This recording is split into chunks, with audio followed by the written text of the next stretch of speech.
అందరికీ నమస్తే అండి. ఈ వీడియో కొంచెం సెన్సిటివ్ సున్నితమైన అంశము, చాలా ఇంపార్టెంట్ ముఖ్యమైన అంశము, కొంత ఆఫ్ ది రికార్డ్ అంశం కూడా ఉంటుంది. అంటే కొన్ని బలమైన సోర్సుల ద్వారా మనం ధృవీకరించి చెప్తున్న అంశం ఏంటంటే, నితీష్ కుమార్ గారు, ఇప్పుడు బీహార్ ముఖ్యమంత్రిగా ఉన్న నితీష్ కుమార్ గారు సీఎం పదవికి రాజీనామా అంటే రాజ్యసభకు నామినేట్ వేశారు కదా ఈరోజు.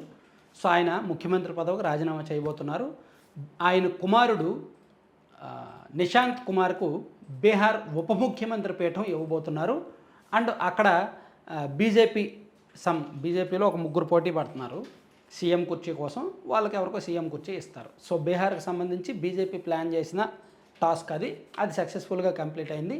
నితీష్ కుమార్ గారికి రాజ్యసభ ఇచ్చి కేంద్రంలోకి తీసుకొని కేంద్ర రైల్వే శాఖ ఇవ్వబోతున్నారు అనేది ఒక సమాచారం.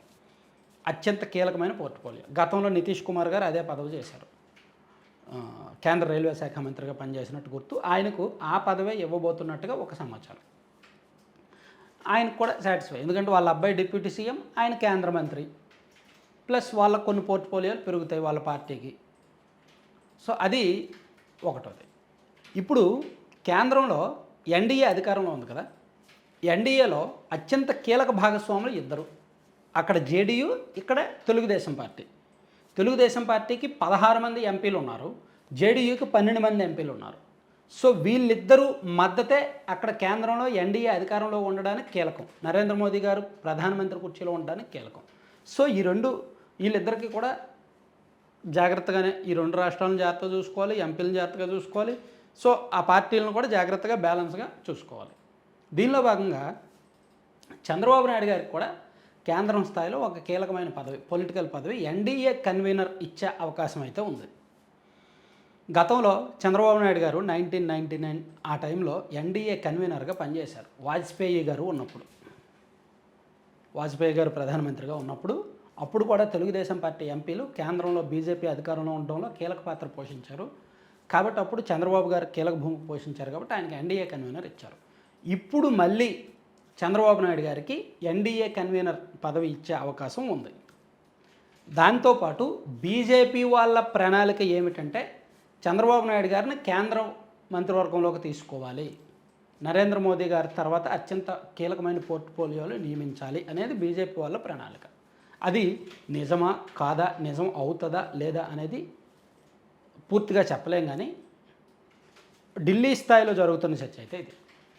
నితీష్ కుమార్ గారిని కేంద్రానికి తీసుకెళ్ళి రైల్వే శాఖ ఇచ్చి, చంద్రబాబు నాయుడు గారిని తీసుకువెళ్ళి ఎన్డీఏ కన్వీనర్గా చేసి అండ్ అత్యంత కీలకమైన పదవి ఇచ్చి, ఇక్కడ పవన్ కళ్యాణ్ గారికి సౌత్ ఇండియాలో ఎన్డీఏ కన్వీనర్ పదవి. ఆల్రెడీ మీకు ఒక వారం రోజుల కింద ఒక వీడియోలో చెప్పా, తమిళనాడు ఎన్నికల ఇన్ఛార్జిగా, ఎన్డీఏ ఎన్నికల ఇన్ఛార్జిగా పవన్ కళ్యాణ్ గారిని నియమించబోతున్నారు అనేది. సో ఇప్పుడు సౌత్ ఇండియాకి సంబంధించి పవన్ కళ్యాణ్ గారిని ఎన్డీఏ కన్వీనర్గా, ఎన్డీఏ ఇన్ఛార్జిగా నియమించే ఆలోచనలు కూడా చేస్తున్నారు. అయితే ఇదంతా కూడా బీజేపీ వైపు, ఆర్ఎస్ఎస్ వైపు నుంచి జరుగుతున్న చర్చ మాత్రమే. చంద్రబాబు నాయుడు గారు మాత్రం రాష్ట్రాన్ని వదిలి కేంద్రానికి వెళ్ళే ఆలోచనలో అయితే లేరు. ఎందుకంటే రాష్ట్రానికి ప్రస్తుతం చంద్రబాబు నాయుడు గారి అవసరం ఉంది. ఎట్ ద సేమ్ టైం ఎన్డీఏలో టీడీపీ భాగస్వామిగా ఉండాల్సిన అవసరం ఉంది. బీజేపీ సపోర్టు, ఎన్డీఏ సపోర్టు రాష్ట్రానికి ఉండాల్సిన అవసరం కూడా ఉంది. వీళ్ళిద్దరూ కూడా జోడు గుర్రాలుగా పరిగెడితేనే కేంద్రం నుంచి నిధులు వస్తాయి, వీళ్ళు అనుకున్న ప్రాజెక్టులన్నీ పూర్తి చేయగలుగుతున్నారు.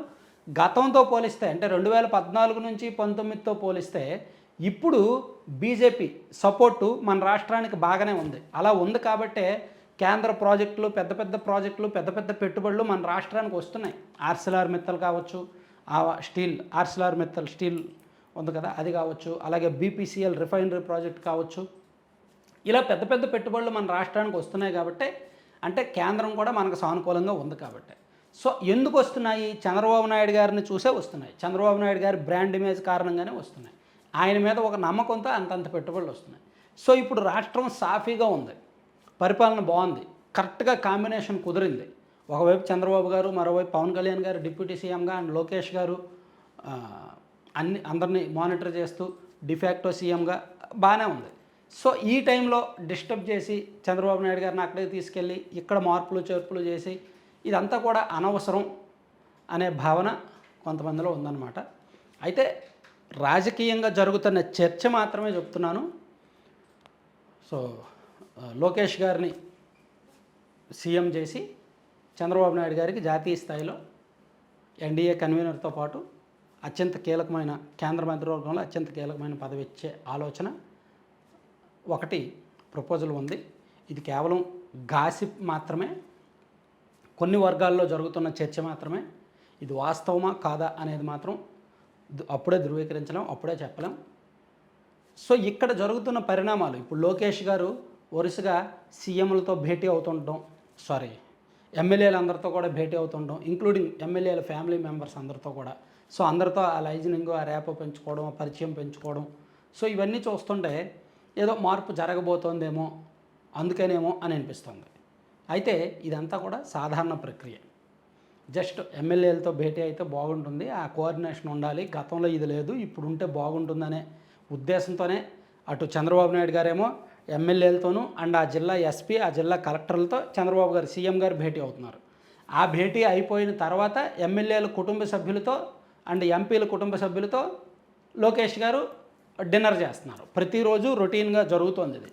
సో దీనిలో హిడెన్ అజెండా అంటూ ఏమీ లేదు, పొలిటికల్ అజెండా అంటూ ఏమీ లేదు, మార్పులు చేర్పులకు సంబంధించి ఏమీ లేదు. నాకు తెలిసినంత వరకు 5 సంవత్సరాలు కూడా చంద్రబాబు నాయుడు గారే సీఎంగా ఉండే అవకాశం ఉంది. కానీ బీజేపీ వాళ్ళు చేస్తున్న ప్రయత్నాలు కనుక ఫలిస్తే, బీజేపీ ఒత్తిళ్లకు కనుక వీళ్ళు తలొగ్గితే మాత్రం, ఎందుకంటే అక్కడ కేంద్రం స్థాయిలో వచ్చే ఎన్నికలు బీజేపీకి చాలా ఇంపార్టెంట్. ఎందుకంటే 2024 ఎన్నికల్లో బీజేపీ చాలా కీలకమైన రాష్ట్రాల్లో పట్టు కోల్పోయింది. 2014, 2019లో కాంగ్రెస్ పార్టీకి ప్రధాన ప్రతిపక్ష నేత హోదా కూడా రాలేదు. కానీ 2024లో కాంగ్రెస్కు ప్రధాన ప్రతిపక్ష నేత హోదా వచ్చింది. ప్లస్ ఇండియా కూటమి ఆల్మోస్ట్ దగ్గరలోకి వచ్చారు, మ్యాజిక్ ఫిగర్ దగ్గరలోకి. సో వచ్చే ఎన్నికలు అంత సాఫీగా ఉండవు. వరుసగా 4వ సారి కూడా కేంద్రంలో గెలవడం అంత ఆషామాషి వ్యవహారం కాదు. ప్రభుత్వ వ్యతిరేకత ఖచ్చితంగా ఉంటుంది, దాంతోపాటు నరేంద్ర మోదీ గారి ఏజ్ ఎఫెక్ట్ కొంత ఉంటుంది, అండ్ ఈ ఇండియా కూటమి మీద కొంత సింపతీలు, రకరకాల ప్రయత్నాలు ఇవన్నీ కూడా కొన్ని జరుగుతాయి. సో అన్ని ఏ రకంగా చూసినా సరే ఈ వచ్చే ఎన్నికలు గెలిస్తే మళ్ళీ ఇంకా దేశంలో బీజేపీకి తిరిగి ఉండదు. ఆ తర్వాత జమిలి వచ్చేస్తుంది, తర్వాత అధ్యక్ష పాలన అవసరమైతే పెట్టేస్తారు, రకరకాల మార్పులు చేర్పులు వాళ్ళకి నచ్చినట్టు వాళ్ళు చేసుకుంటారు. సో నెక్స్ట్ ఎలక్షన్ గెలిస్తే చాలు, నెక్స్ట్ ఎలక్షన్ గెలిస్తే ఇంకా దేశంలో బీజేపీకి, ఎన్డీఏకి తిరిగి ఉండదు. శాశ్వతంగా 2047, 2050 వరకు నెక్స్ట్ 25 ఏళ్ళు కూడా వాళ్ళే అధికారంలో ఉండొచ్చు అనే ఒక నమ్మకం. అది జరగాలి అంటే పొలిటికల్ మేనేజ్మెంట్ చేయాలి, రాష్ట్రాల వారీగా పొలిటికల్ మేనేజ్మెంట్ చేయాలి, అండ్ ఈ లైజనింగ్ అంతా కూడా జాగ్రత్తగా జరగాలి, కమ్యూనికేషన్ జాగ్రత్తగా జరగాలి.